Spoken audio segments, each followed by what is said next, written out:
जलाने के लिए हमें सत्संग रूपी महोत्सव में आकर के अपने अंधकार को मिटा करके ज्ञान का दीप जलाना चाहिए, जिससे कि हमारे अंदर से जब ज्ञान का दीप जल जाएगा, जैसे कि कितने भी सूर्य कितने भी दीप जलाओ वो बाहर का तो अंधकार मिटा सकते हैं, मगर अंदर का जो अंधकार है वो जब ज्ञान का दीप जलता है हमारे अंदर में, तभी अंदर का अंधकार भागता है। तो इसलिए जैसे आप बाहर तमाम जगह जाकर के जो दीप जला रहे हो अंधकार मिटा रहे हो, ऐसे ही अपने अंदर का भी हमें सत्संग में आकर के, इस महोत्सव में आकर के अपने अंधकार को मिटाना चाहिए। सत्संग हमें सुनना चाहिए, क्योंकि सत्संग की महिमा किसी से छुपी नहीं है। जो भी सत्संग में आए, जिन्होंने सत्संग प्राप्त किया है, उन्होंने अवश्य ही सत्संग से लाभ प्राप्त किया है। इसलिए सत्संग एक परमात्मा का प्रथम अंग माना गया है। जो सत्संग से जुड़ जाते हैं वो परमात्मा से जुड़ जाते हैं। बताया है कि बड़े भाग्य पाए सत्संगा, बिन प्रयास हो भव भय भंगा। ये सत्संग में पहली बात तो यहाँ बड़ी मुश्किल में तो व्यक्ति आकर के बैठता है, और आने के बाद में भी जो है उसका मन रूपी जो शैतान है वो सुनने नहीं देता। तो जो मन रूपी शैतान को वश में करके और उसको रोक करके बैठता है, तब वो ध्यान से सत्संग सुनता है। तो प्रेमियों, जिसने ये सत्संग प्राप्त किया है, सुना है, तो इस सत्संग की महिमा है कि बगुले जो है वो हंस बन जाते हैं और कौवे कोयल बन जाते हैं। तो ये सत्संग जो है क्या करता है, हमारे जीवन को ही बदल देता है।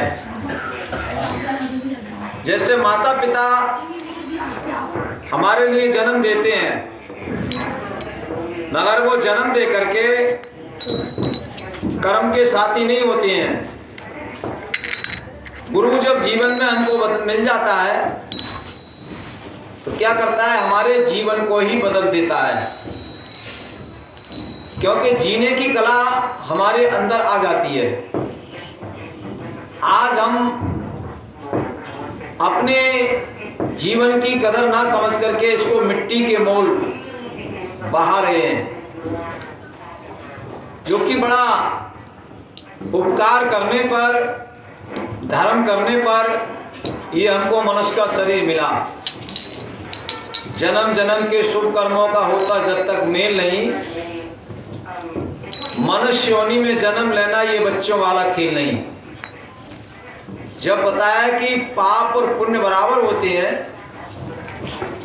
तब मनुष्य का शरीर मिलता है।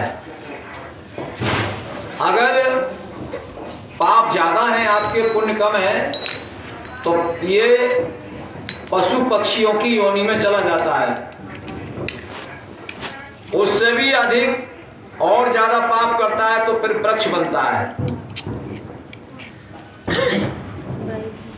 देवता कब बनता है, जब ये पापों से जब बिल्कुल पवित्र हो जाता है, तो फिर ये देवी देवता बन जाता है।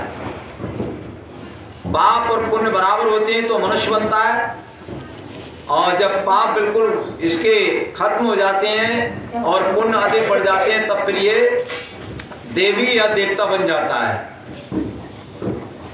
अगर ये पाप ज्यादा करता है, पुण्य बहुत कम करता है, तो पहले पशु बनेगा, और जीवन में अधिक पाप ही पाप करता है तो फिर वृक्ष बनता है। तो ये हमें अपने जीवन को बदलना चाहिए। तो गुरु क्या करता है, जैसे कि माता पिता जन्म के दाता है, तो गुरु जीवन का दाता होता है, क्योंकि सूक्ष्म जो शरीर है तीसरा, उस सूक्ष्म शरीर की प्राप्ति हमको गुरु के द्वारा होती है। गुरु जब जीवन में मिल जाता है तो फिर हमारा जीवन ही बदल जाता है। जीवन जीने की हमारे अंदर कला आ जाती है। सत्संग में, क्योंकि सत्संग क्या है, सत्संग में जो है सत्य का साथ करते हैं हम।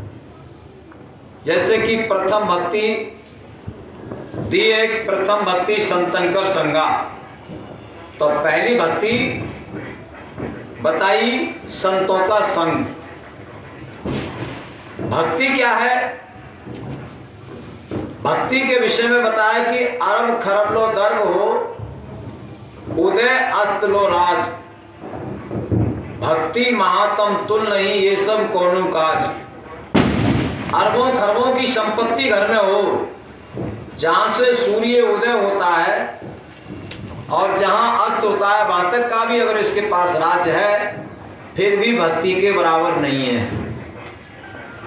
क्योंकि भक्ति करने से राम मिलता है, और जब राम मिल जाता है तो फिर हमें आराम मिल जाता है। हर व्यक्ति आजाद होना चाहता है किसी के बंधन से, कि मैं इसके बंधन में ना रहूं, इसकी गुलामी नहीं भोगूं।